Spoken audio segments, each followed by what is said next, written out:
Welcome and greetings to all my friends and family. Thank you for your support. I loved all the messages I got from my first series of videos. Today, I want to continue on that note about us bringing back our voice, our true voice. And I wanted to humbly make some personal points, and I hope this can help you in your journey.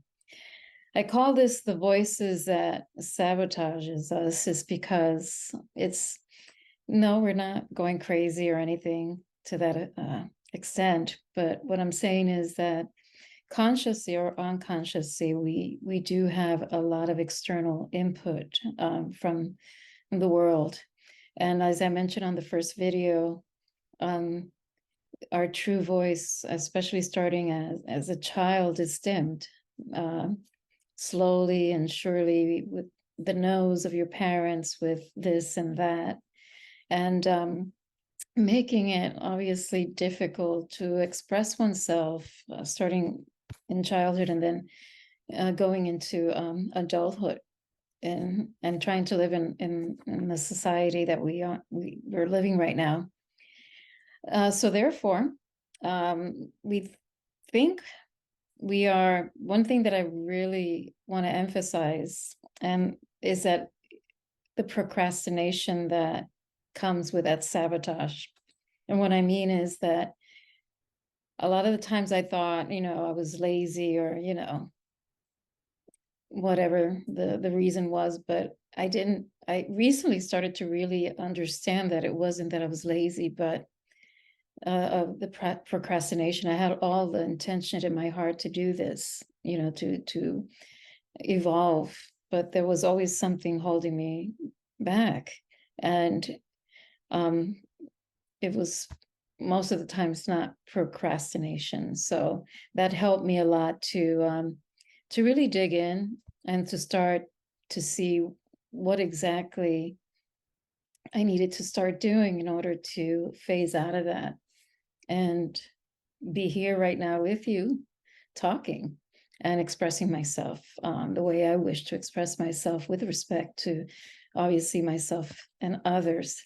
So I would start by recognizing that there's several voices, and I'll mention three from my personal opinion, starting with society. Society's voice within their rules and regulations, and with these institutions that we have in place.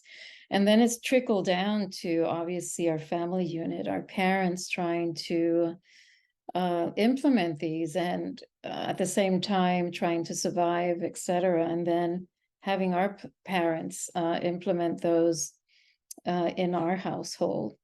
So it really trickles down, not only society, parent, child, but it's going on from generation to generation. So we get to the point where we need to figure out what is the best way that we can do this. And the best way that I can,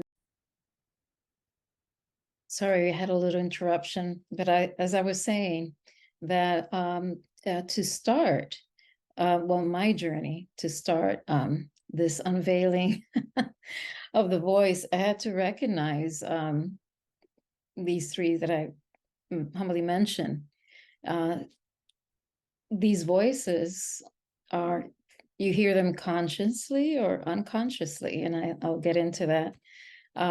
So basically, like I said to you before, interesting enough, we call sometimes people crazy for them talking to themselves. I may be going into another subject here, but have you ever thought that possibly they're voicing out all of these voices and stimulants that we have for so many years, and we internalize them because we do have thoughts. I consider them thoughts, not probably necessarily voices, but more like thoughts.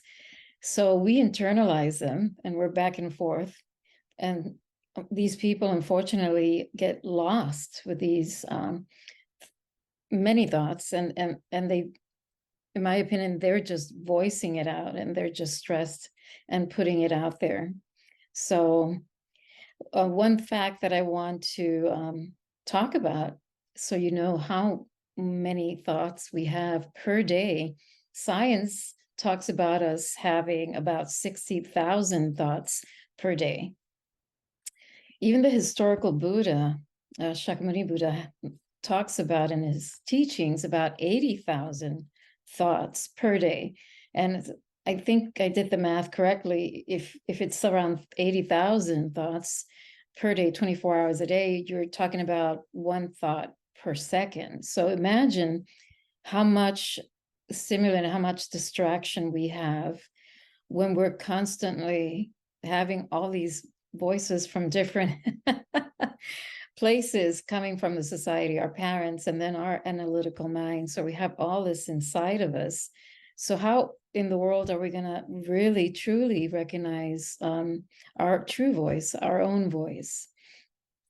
So I called it before on the first video, I use the word bullies, but it's basically, I would say it's an instigator. I call them instigators that use intimidation, to get our attention and focus through fear, to accomplish their own personal goals.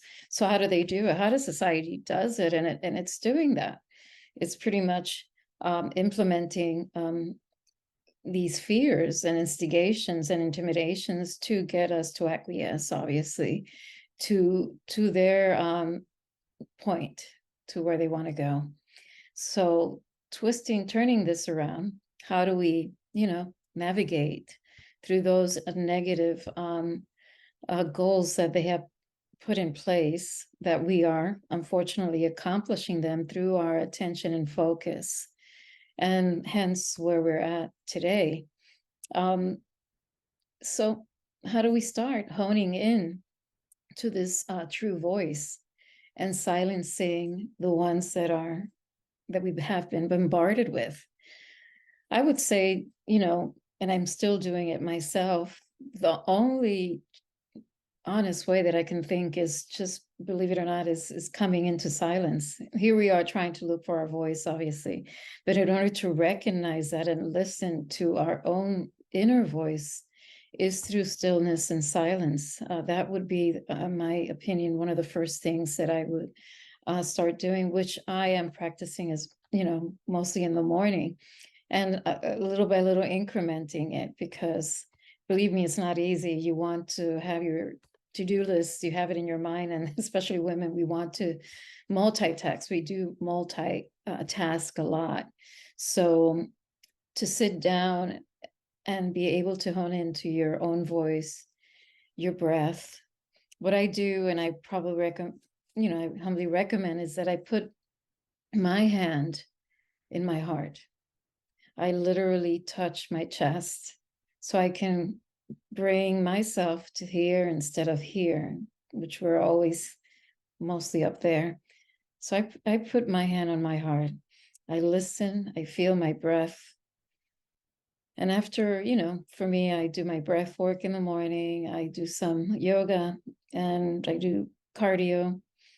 I sit down and it's time for me to sit down and give myself start with 5 or 10 minutes and just placing your hand on your heart, taking a deep breath and bringing your attention, not to your head, try to bring it down to your breath and to your heart, and just keep breathing.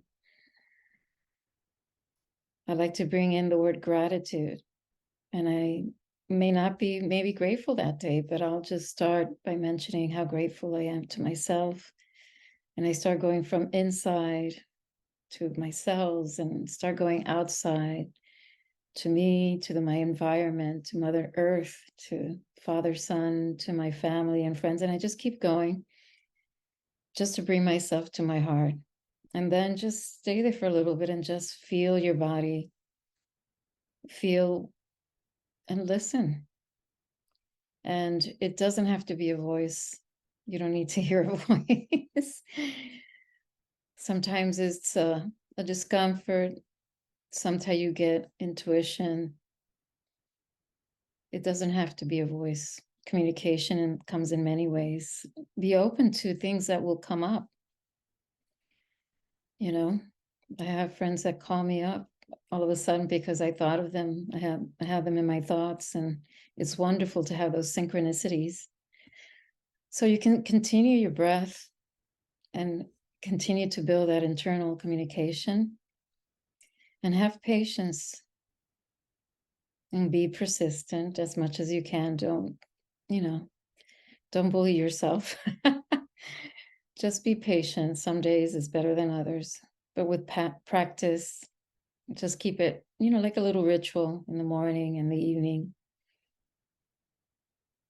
Because until we know who we are, until we recognize who this is inhabiting this amazing biological intelligence, how can we thrive in this world? How can we thrive? So I know we want to do so many things outside, and believe me, I want to be there. I want to be hands-on, and this is a start, to be hands-on first on you, and little by little bring that part of you outside, and just keep going back and forth. I mean, again, this is my humble opinion, and again, any feedback is very appreciated. I want to tell you to please take care of yourself, be kind to yourself and others, be grateful, and till next time, I will continue to bring some insights, and believe me, as I'm talking, a lot of things are coming up, and it's very exciting, and I'm looking forward to the next one, and I can't wait for how things will develop from here. So take care of yourself and love yourself. Thank you.